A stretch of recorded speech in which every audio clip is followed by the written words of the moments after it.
Okay, children, going ahead with chapter 12 now. Uh, this part again you had done very briefly in class 9. Suppose this is a circle और एक chord है. Then the region between the chord and the arc of the circle is known as a segment of a circle. एक किसी भी circle में एक minor segment हो सकती है और एक ये ऊपर वाला जैसा है वो मेजर सेगमेंट कहलाता है. ये मेजर और ये माइनर.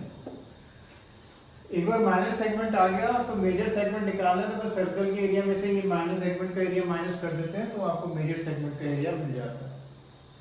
अब हम देखेंगे ये माइनर सेगमेंट का एरिया कैसे निकालना है.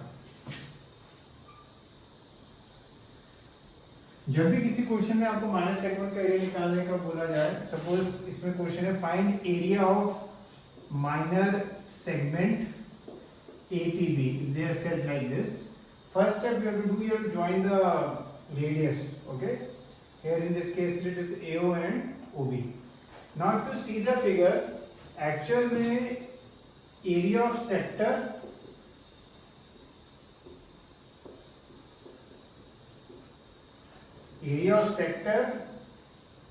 OAPB में से एरिया ऑफ ट्राइंगल अगर हम निकाल दें,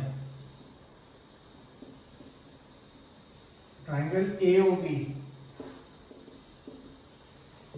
पूरा सेक्टर में से ट्राइंगल का एरिया ये जो है ये निकाल दें तो आपको ये सेगमेंट का एरिया मिल जाएगा. ठीक है,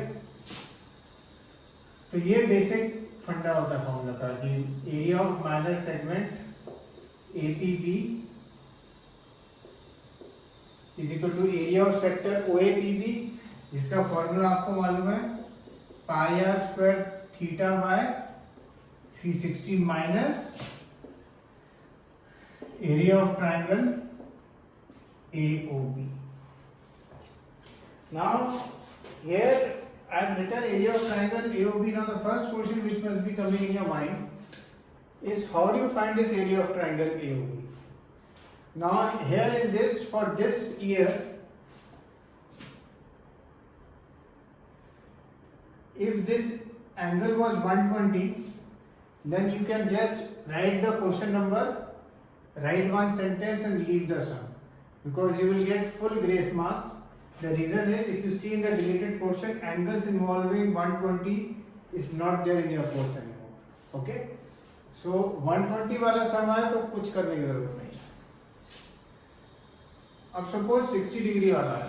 ठीक है, तो 60 डिग्री वाला जब सम आएगा यहाँ तो आप वही पाई आर स्क्वायर थीटा की जगह क्या लिखोगे 60 और यहाँ नीचे 360 वो कटिंग वटिंग जो भी होता है. अब अगर आप एक चीज देखो एरिया ऑफ ट्राइंगल AOB क्या होगा. इफ यू थिंक ये एंगल 60 है, AO और OB क्या है रेडियस है, angles opposite to equal sides are equal, so ये दो एंगल भी कितने आते हैं 60 60. तो ये किस तरह का एंगल ट्राइंगल हो गया, ये हो गया इक्विलैटरल ट्राइंगल. और इक्विलैटरल ट्राइंगल का 9th में आपने फॉर्मूला डिराइव भी किया था कई बारी, वो होता है √3/4 A स्क्वायर यानी साइड का स्क्वायर. यहाँ साइड रेडियस है तो मैं रेडियस भी लिख सकता हूँ R स्क्वायर. सो बेसिकली जब एंगल 60 डिग्री होगा तो आपका ये फॉर्मूला बन जाएगा. यहाँ एक रीजनिंग लिख देना ब्रैकेट में, triangle AOB is equilateral because ये दिस एंगल 60, देखो this and this is also 60. सो जब 60 डिग्री वाला हो तो आप ये वाला फॉर्मूला यूज करेंगे. एक और दूसरा सम आ सकता है 90 वाला.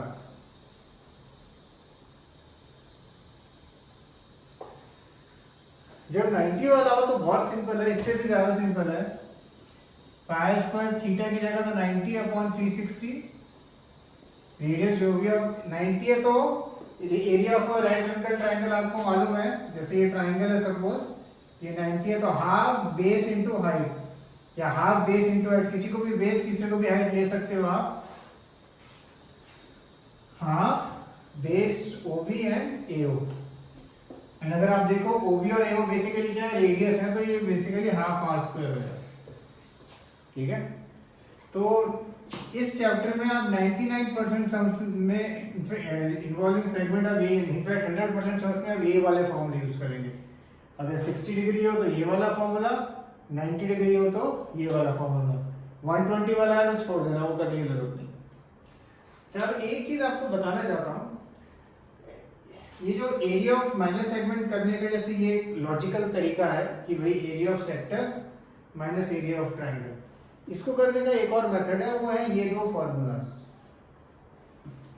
जब हम ये फॉर्मूला लगाते हैं तो भी आंसर आ जाता है, यही जो आंसर लिखा है यही आएगा आंसर। इन फॉर्मूला का यूजफुलनेस क्या थी, जब 120 डिग्री वाला स्पेशली एंगल होता था तो वहां पे हम ये वाला यहाँ पे 120 डाल देते थे तो 120/2 60 होता था, ये भी 60 हो जाता था, तो वो इसके लिए यूजफुल होता है। बट ये फॉर्मूला हम वैसे 60 90 किसी के लिए भी निकाल सकते हैं। जैसे मैं आपको एग्जांपल देता हूँ, सपोज मैं ये जो है सपोज 90 डिग्री वाला एंगल है और मैं ये फॉर्मूला यूज करता हूँ, तो pi square theta by 360, theta की जगह 90 लिखना है, माइनस हाफ आर स्क्वायर और साइन थीटा की जगह 90। साइन 90 आपको याद है, अगर है वो क्या होता है 1, तो आपको ये बेसिकली जब डालेंगे तो आपको क्या मिलेगा, pi square 90/360 minus half r square, क्योंकि साइन थीटा क्या होता है 1, साइन 90 क्या होता है 1। तो आप देखोगे ये फॉर्मूला सेम ही रहेगा, ये भी देखो माइनस हाफ आर स्क्वायर आता है, ये भी minus half r square, answer वही आएगा। पर इसमें क्या है, फिर आपको बिल्कुल भी कुछ सोचना नहीं है।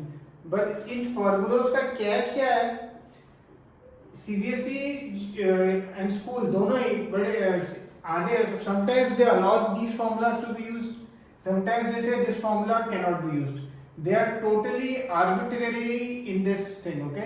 एक साल उन्होंने बोला हाँ कर लो आप यूज, नेक्स्ट ईयर बोलते हैं नहीं करो यूज। सो इसलिए हमने हमारे पास 60 और 90 के लिए इसलिए ये वाले मेथड है, इसमें कोई डाउट या एम्बिग्यूटी नहीं है, ये मेथड परफेक्ट करेक्ट है, आप टोटली यूज कर सकते हैं।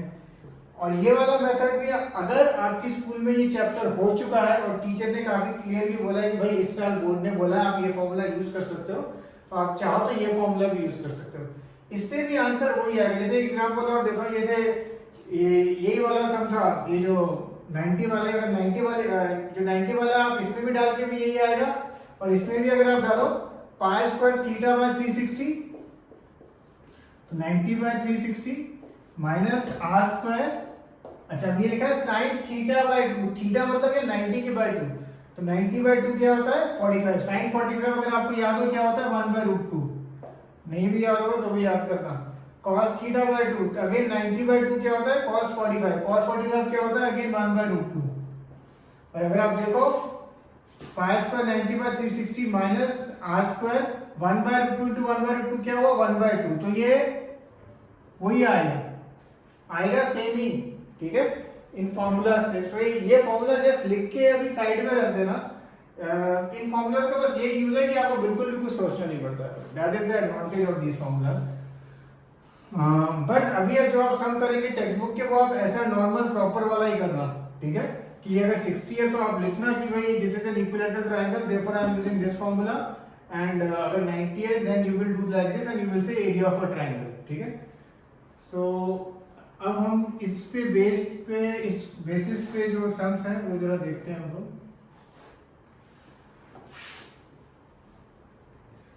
काफी कुछ सम्स में ना आपको एरिया ऑफ सेक्टर और सेगमेंट एक साथ पूछेगा कंफ्यूज करने के लिए, सो जरा ध्यान रखना उन सम्स के लिए।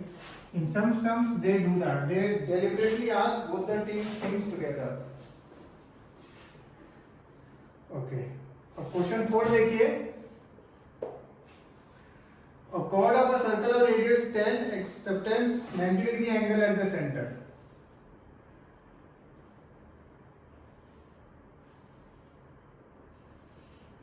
ये एंगल हमें दिया 90 डिग्री, रेडियस दे दिया आपको 10।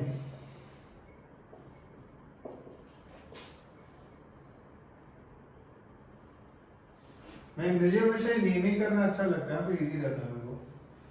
क्वेश्चन है find the area of the corresponding minor segment, यानी ये निकालना है, ठीक है। तो माइनर सेगमेंट एपीबी बोलेंगे, क्या होगा एरिया ऑफ सेक्टर यानी pi square theta by 360 minus area of triangle AOB। ठीक है, ये सेक्टर बाय और एरिया ऑफ ट्राइंगल आप क्या लिखेंगे इसमें, half into AO into OB या हाफ आर स्क्वायर, क्योंकि ये 90 डिग्री है तो ये आपका माइनस सेगमेंट आ जाएगा। और उसमें बोला है मेजर सेक्टर। ठीक है, मेजर सेक्टर का भी निकालना है, ये तो फर्स्ट पार्ट है। तो जब मेजर सेक्टर का आप डायरेक्टली चाहे तो निकाल सकते हैं, थीटा ये 90 है तो बाकी का कितना होगा 270 वो लेके और सीधा ये पाई आर स्क्वायर में वो थीटा यूज कर लेना और अपॉन 360। और मेजर सेक्टर का एक लंबा मेथड और क्या है कि आप ये जो वैल्यू अगर आपने इंडिपेंडेंट निकाली थी, ये माइनर सेक्टर का वैल्यू है और उसमें से सर्कल का एरिया माइनस कर दो और सर्कल का एरिया इसमें से माइनस कर दो। ठीक है, तो इसमें उसने माइनस सेगमेंट पूछा था और मेजर सेक्टर। 99 कई बच्चे क्या करेंगे, माइनस सेगमेंट निकालेंगे और अनकॉन्शियसली इस समय मेजर सेगमेंट निकाल देते हैं बिकॉज दे थिंक कि वो वही चीज चल रही है, बट कई बार ऐसा नहीं होता। क्वेश्चन नंबर 5, अब उसमें वो 60 डिग्री वाला है।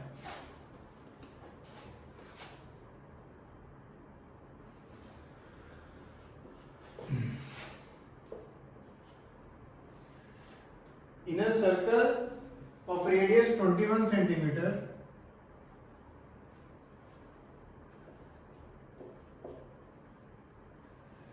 an arc subtends 60 degree angle at the center. Find the length of the arc. Length of the arc का तो मैंने आपको फॉर्मूला बताया था, दो फॉर्मूला बताए थे एंड नहीं इसका एक ही बताया था, पाई आर थीटा बाय 180। तो इससे आपका सीधा लेंथ ऑफ द आर्क आएगा। सेकंड है area of the sector formed by the arc. तो एरिया ऑफ सेक्टर तो आपको मालूम है क्या होता है, अब एरिया ऑफ सेक्टर निकाल देंगे। और इसमें अगेन जब भी ऐसा लिखा हो तो मतलब हमेशा माइनर ही निकालना है, ये ध्यान रखना। और third area of the segment formed by the corresponding chord. इसमें भी हमेशा माइनर सेगमेंट का ही निकालना होगा, हमेशा माइनर सेगमेंट। और ये नेमिंग किया करो दैट इज गुड। जैसे यहाँ पे जब लिखा है find area of sector formed by the, तो एरिया ऑफ माइनर सेक्टर क्या नाम लिखोगे उसका, OAPB। Make a habit of naming them. Okay, और थर्ड में आपको क्या निकालना है, area of segment formed by the corresponding chord. तो सेगमेंट यानी माइनर सेगमेंट क्या नाम है उसका, APB। और अब अगर आप देखें अगेन एरिया ऑफ सेक्टर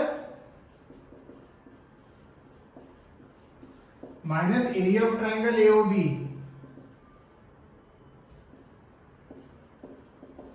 और एरिया ऑफ ट्राइंगल अगर आप देखें ये 60 है, ये भी 60, ये भी 60, तो आप सीधा इक्विलैटरल ट्राइंगल का ले सकते हैं। उसका रीजनिंग पर ब्रैकेट में लिख देना जरा एक 2-3 सेंटेंस उसके, ठीक है, वो क्यों है हम ऐसे लिख रहे हैं। ओके, क्वेश्चन नंबर 4 और 5 में जो भी पाई की वैल्यू बोला है use those values only. Okay, otherwise answer match नहीं होंगे फिर। Okay, question 6, a chord of a circle of radius 15 cm subtends an angle 60 degree at the center.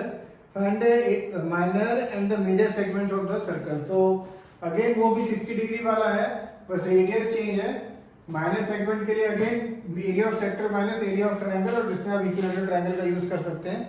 Major segment के लिए तो आपको पाई आर स्क्वायर में से माइनस जो आपका फर्स्ट का आंसर आएगा माइनर सेगमेंट का, वो आपको करना होगा। Okay, so do these three sums, question 4, 5, 6. Okay, do these three sums. Cheers.